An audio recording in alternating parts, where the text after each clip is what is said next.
Katika mwaka wake wa 20, huku chama kikiwa kinajitayarisha kwa sherehe za maadhimisho ya miaka 20 huko Mombasa, kiongozi wake mwanzilishi wa chama alihamia ulimwengu wa wafu. Hii ikiacha chama katika mikono imara ya ndugu yake mkubwa Oburu Oginga. Lakini Raila Odinga alikuwa amejenga chama juu ya misingi imara: heshima kwa haki za kibinadamu, demokrasia na zaidi ya yote haki za kijamii.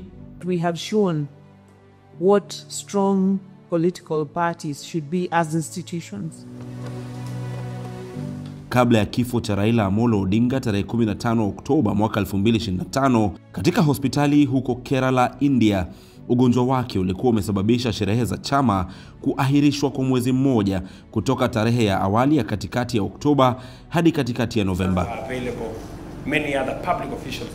Akiwa na umri wa miaka 80, Odinga aliyetia uhai katika chama cha ODM alianguka wakati wa matembezi ya asubuhi, akifariki dunia kwa mshtuko wa moyo, akiacha urithi wa kisiasa ambao ulikuwa umeunda safari ya kidemokrasia ya Kenya kwa miongo miwili.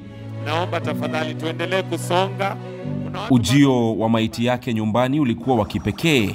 Maelfu ya watu walivunja vizuizi katika uwanja wa ndege wa kimataifa wa Jomo Kenyatta na kulazimisha mamlaka kusimamisha safari za ndege na kufunga anga la Kenya kwa saa kadhaa. Mazishi yake ya kitaifa yalisababisha vifo vya watu kadhaa katika msongamano na migogoro na polisi, ushahidi wa kusikitisha wa mvuto aliokuwa nao kwa mamilioni ya Wakenya. Alhamdulillah, subhanahu wa ta'ala. Huku ODM ikiadhimisha miongo miwili ya uwepo wake, chama kinajikuta kwenye njia panda, kikipambana na mgogoro kuhusu utambulisho wa kisiasa unaotishia kurarua mfumo wa kile Raila alichokijenga. Mkutano uliopangwa na kamati kuu ya chama ya tarehe 17 Oktoba mwaka 2025 ulimtawaza seneta Oburu Oginga kama kiongozi wa muda wa chama, na uthibitisho wake pamoja na maafisa wengine wa chama ulifanyika huko Mombasa katika mkutano wa baraza kuu la chama siku moja kabla ya sherehe za maadhimisho ya miaka 20 kuanza. Lakini bado kuna ufa mkubwa ndani ya chama hicho. I as Sifuna will do everything in my power to keep this party united and together. Even in the face of open provocation, Baba, you know what I am talking about. We shall remain united to be able to go the way Baba wanted us to go, to remain in the broad-based government. Agosti tunapiga kura. September, we are either in government or we are government. It's possible some individuals have taken their personal opinions to be the opinions of the party. And that also creates another point of divergence that is an existential threat to the party. That it's important for individuals and leaders within ODM to separate their individualistic emotive standings and opinions from the standing of the party. Serikali ya msingi mpana yenyewe iliyorasimishwa kupitia hati ya maelewano iliyosainiwa tarehe 6 Machi mwaka huu kati ya UDA ya Ruto na ODM ya Odinga ilizaliwa kutokana na msukumo wa kisiasa baada ya maandamano makubwa yaliyoongozwa na vijana mwaka 2024 na kuuliwa kwa watu angalau 60 na kuweka serikali ya Ruto katika machafuko. Rais aligeukia mpinzani wake wa zamani ili amuokoe. Wajumbe 5 wa ODM sasa wanakaa katika baraza la mawaziri la Ruto, na uongozi wa chama umejitolea hadharani kubaki kwenye mfumo huo. Lakini ushirikiano huu na mtesi wao wa zamani umewaacha wafuasi wengi wa chama wakijiuliza ikiwa ODM imesaliti mizizi yake ya upinzani au imefanya maamuzi ya kisiasa ya busara. Chini ya maji, vita vikali vya urithi tayari vinachochewa. Wachanganuzi wa kisiasa wanaonya kuwa ikiwa haitachungwa vizuri, migogoro hii ya ndani inaweza kugawanya ODM na labda kumaliza safari yake kama nguvu kubwa ya kisiasa nchini Kenya. While some have attributed this to the democratic spirit within the party, as it's contained in its own name, Orange Democratic Movement, it also demonstrates that ODM, as it's written in scripture, potentially is a house divided on ideological differences.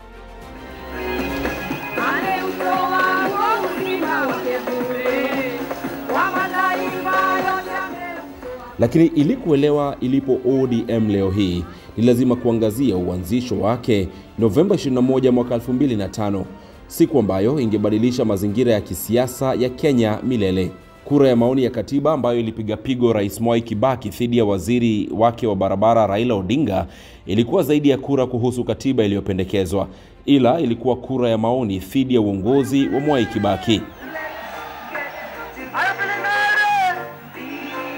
Kura ya uchaguzi ilikuwa rahisi, ndizi ikiwakilisha ndio na chungwa ikiwakilisha la. Individuals that were bitter with the manner in which the MOU between Raila Odinga and Mwai Kibaki had been reneged on, opposed the draft constitution, not because they had examined issues and were against the proposals, but they wanted to make a political point.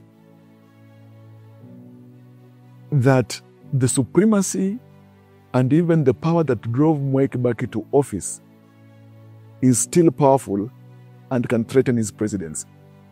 And that was the wing that was headed or led by Raila Odinga. Muungano wao ulijumuisha washirika wengine kama vile KANU ya Uhuru Kenyatta, William Ruto, Kalonzo Musyoka na wanasiasa wengine waliounganishwa na upinzani wao wa uongozi wa Kibaki. Nataka kusikia chungwa mpaka ifike huko State House. Matokeo yalipotolewa, asilimia 58.12 ya Wakenya walikuwa wamepiga kura kupinga katiba, wakiupa upande wa kambi ya chungwa ya Raila ushindi mkubwa. Kibaki alijibu kwa kishindo.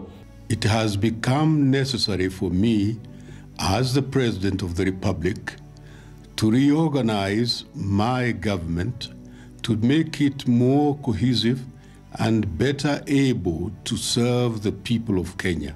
Aliwafukuza mawaziri wote wa baraza la mawaziri waliopinga katiba pamoja na maafisa wengine wakuu wa serikali. Raila, Kalonzo, Najib Balala, Anyang' Nyong'o na wengine walijikuta wameachwa nje ghafla.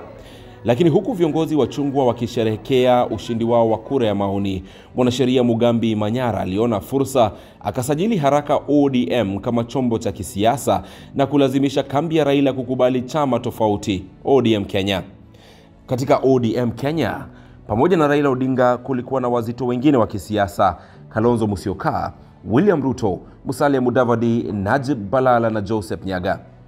The formation of ODM was opportunistic of that moment because there was no logical determination to form a political party before the euphoric moment of the referendum outcome. Ndani ya ODM Kenya vile kulikuwa na wasiwasi mkubwa, hasa uliochochewa na mapambano juu ya tiketi ya urais ya mwaka 2007.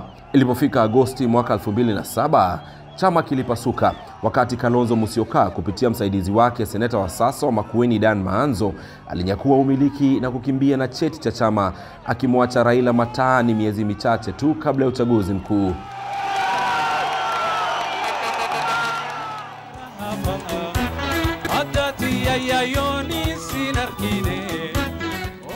Bila kukata tamaa, Raila alimgeukia Imanyara katika mazungumzo marefu, akiomba kwa maadili yao ya pamoja na ya kidemokrasia, hadi mwanasheria huyo akakubali kusalimisha ODM mikononi mwa Odinga.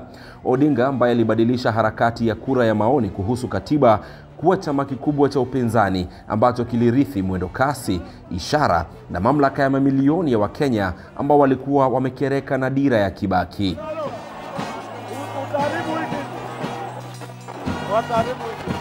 Kanuni za msingi za chama zilikuwa wazi: heshima kwa haki za kibinadamu, haki za kijamii, ugatuzi wa kweli wa mamlaka na mwisho wa uongozi mbaya ambao ulikuwa umekera siasa za Kenya kwa miongo mingi. We have been consistently clear on our position on various issues. For example, if we have human rights issues on the table, we know our side. We know where our side is. If we have issues of the poor and vulnerable people on the table, as a social justice movement, we know our position. In fact, you don't need to be whipped. Chama kilijiuza kama chombo cha mabadiliko ya kubadilisha, akiahidi kuipa Kenya katiba mpya na Kenya mpya. Uchaguzi mkuu wa mwaka 2027 ulistahili kuwa msimu wa ushindi wa ODM.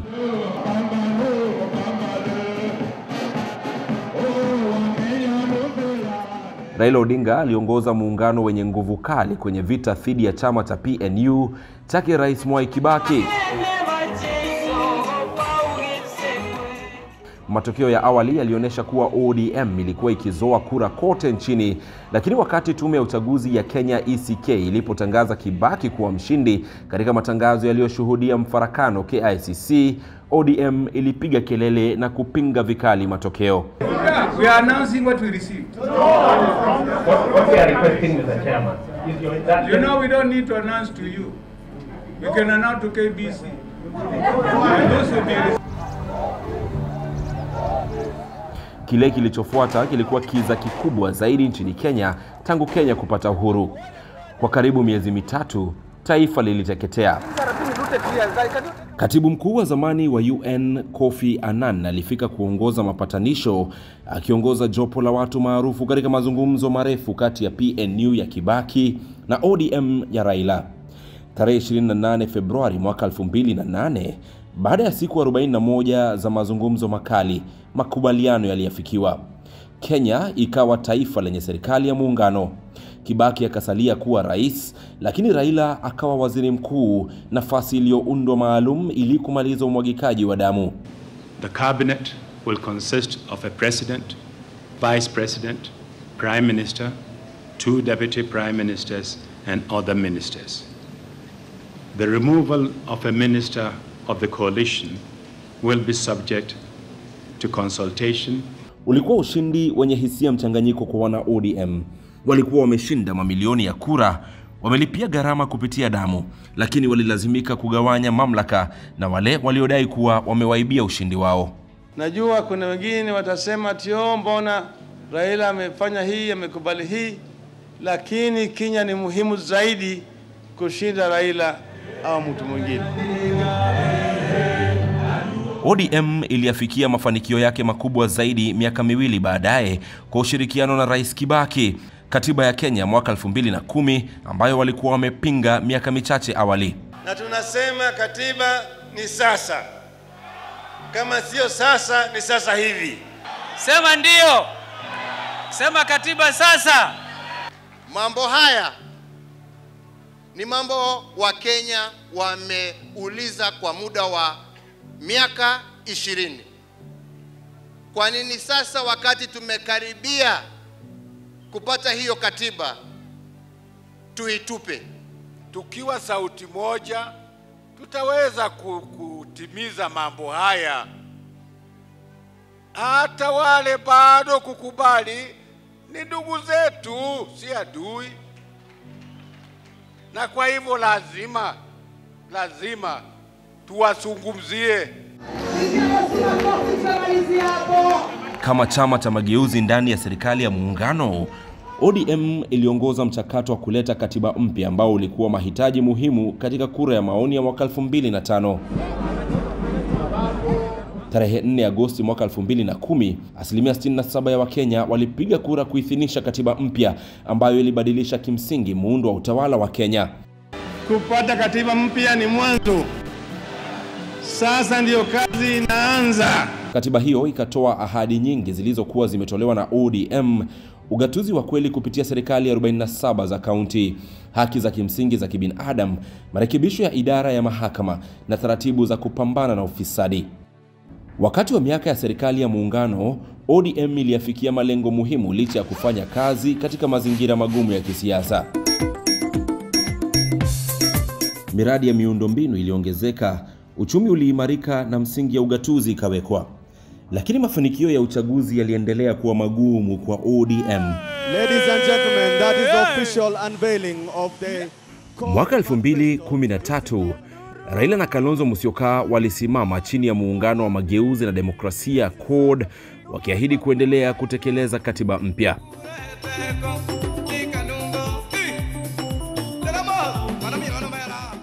walikabiliana na Uhuru Kenyatta na William Ruto, ambao wakati huo walikuwa wakikabiliwa na mashtaka ya uhalifu dhidi ya kibinadamu katika mahakama ya kimataifa ya ICC kwa madai ya kuhusika katika vurugu vya mwaka 2007-2008. Shoti ya ulinzi ya Kenya. Wawili hao walishinda kwa asilimia 50.07 ya kura. Ndoto ya ODM ya kuunda serikali ikazima tena. Jaribio la wanakod kupinga matokeo ya uchaguzi katika mahakama ya upeo yakaambulia patupu. Ifikapo mwaka 2017, ODM ilikuwa imejifunza kutokana na kushindwa kwake. Raila aliunda muungano wa kitaifa wa NASA, muungano wenye nguvu ulioleta pamoja ODM, Wiper, Ford Kenya, chama cha ANC na vyama vingine. Pamoja na Musalia Mudavadi, Kalonzo Musyoka na Moses Wetangula kama viongozi wa shirika, NASA iliwasilisha ahadi 6 kwa raia. Tarehe 8 Agosti mwaka 2017, NASA ilishindwa na Jubilee kwa idadi ndogo ya kura, lakini katika uamuzi wa kihistoria tarehe 1 Septemba mwaka 2017, mahakama ya upeo ilibatilisha ushindi wa Uhuru Kenyatta, ikitaja usio wa kawaida.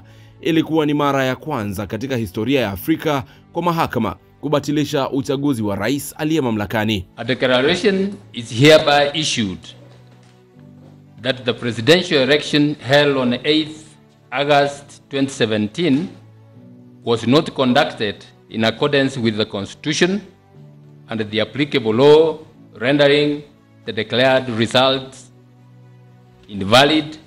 ODM ilikuwa imepata ushindi wa kisheria uliosifika kote barani Afrika. Hata hivyo, Raila alikataa kushiriki katika uchaguzi mpya uliopangwa tena, akidai mageuzi ya matayarisho ya uchaguzi hayakuwa ya kuridhisha. Raila Amolo Odinga. Tarehe 30 Januari mwaka 2018, katika hatua ya kustaajabisha, Raila alikula kiapo kama rais wa raia, akijitangaza kuwa kiongozi halali wa mamilioni ambao walihisi hawakupewa haki yao ya kupiga kura.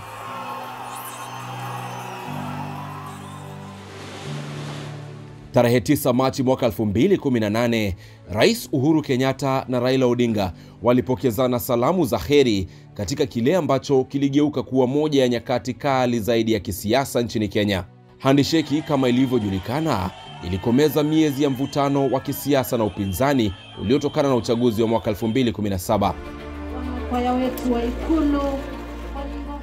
Kutokana na upatanisho huu ulioletwa na siasa za heri, kuliibuka mpango wa kurekebisha katiba kupitia BBI, pendekezo la kushughulikia dhulma za kihistoria, migawanyiko ya kikabila na ufisadi. ODM iliweka uzito wake wote nyuma ya BBI iliyosemekana kuwa njia ya mageuzi. Kwa miaka mitatu, BBI iliongoza mjadala wa kisiasa wa Kenya. Mpango huo ulipendekeza kupanua nafasi za uwakilishi, kuimarisha ugatuzi na kuunda taratibu za usambazaji wa rasilimali kwa usawa. ODM ilihamasisha katika ngome zake, ikikusanya sahihi na kufanya kampeni zaidi.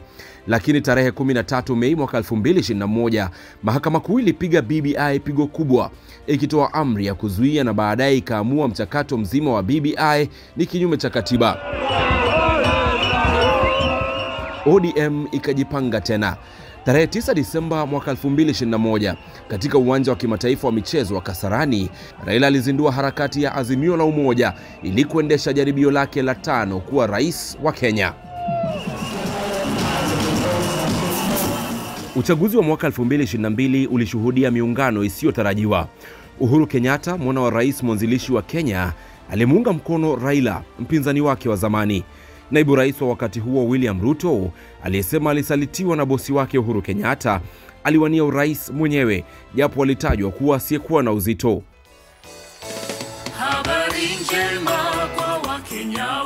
Tarehe 15 Agosti mwaka 2022, Ruto alitangazwa mshindi, japo kwa kura kidogo mno kumshinda Raila na chama chake cha ODM pamoja na muungano wa Azimio.